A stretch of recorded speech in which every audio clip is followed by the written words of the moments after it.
going back to a very fascinating thing.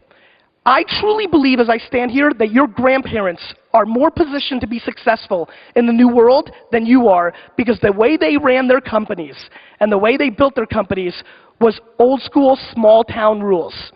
See, when you went into the butcher's 50 years ago, he started cutting your roast beef the second you walked in, because he had something on you that is now being replicated by the modern web. He had the most important word that you're going to all care about. You all can talk about content, but the word that is going to drive your business for the next decade is context.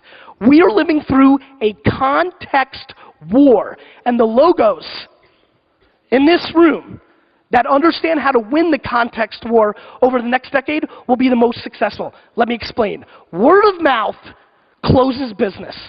Everybody in here who's a marketer or salesperson or business person knows that word of mouth closes. That if your mother tells you this yogurt is delicious, or your best friend, because you have context with them, that is more likely to lead to you buying a product than you seeing a billboard or a magazine ad in a magazine. So, word of mouth closes. Now, because of social media, Dunbar's number is being disrupted. Dunbar's number says that you can have 150 social connections. It's a very fascinating thought that the human being can only handle 150 real relationships. Makes sense, except Dunbar didn't know about Facebook and didn't know about the internet. And so what's happening now is every one of us is carrying more relationships than we would ever have before. We handle and have in our world, in our lexicon, more relationships than we could have ever had before. What this is doing is we are starting to also see at the same time as this is happening, the way we communicate being disrupted.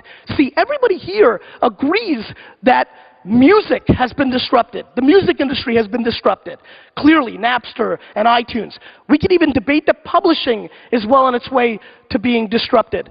Guy has such brand equity and has done such a great job writing books that I'm not so sold that I need him to go through a publisher. If he produced his next book direct to Kindle Fire, direct to iPad, and direct to other products, I would buy it, because his publisher, my publisher, they print books. Let's call it what it is.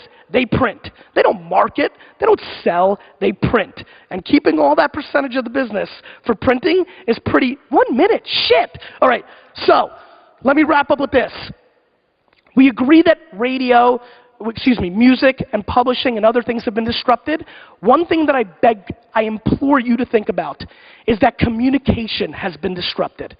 Communication in our society has been disrupted. Our grammar, the way we talk. We are living in a micro-thought environment. What I mean by that is every one of you will see something in your Facebook stream or in your Twitter stream today from a friend that they would have never picked up the phone and called you about 10 years ago.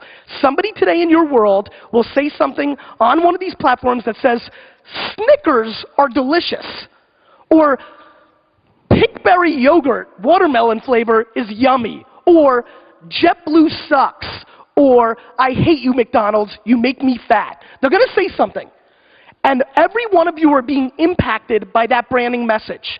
And these branding messages coming from a context place are impacting your buying decisions in a way that we've never seen. And when you tie that into mobile devices, that when I am at a Tesco or a Walmart and I'm reading my stream like I will be and like many of you do today, and something comes through from my friend Timmy and he says, this coffee is delicious, and then I see a little coupon there because that coffee brand is carried by the store that I'm in at that time, and then I go up to that store and pay for it because in 5 years, every one of us will be paying for our products with this phone, whether it's NFC technology or whatever Apple comes out with to compete with it.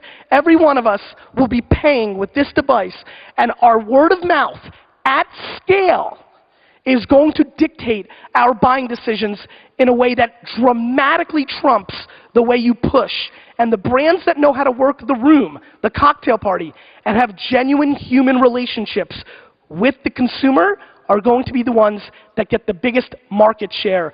This is about lifetime value, percentage of market share, and biggest of all, something that many of you are very bad at, retention.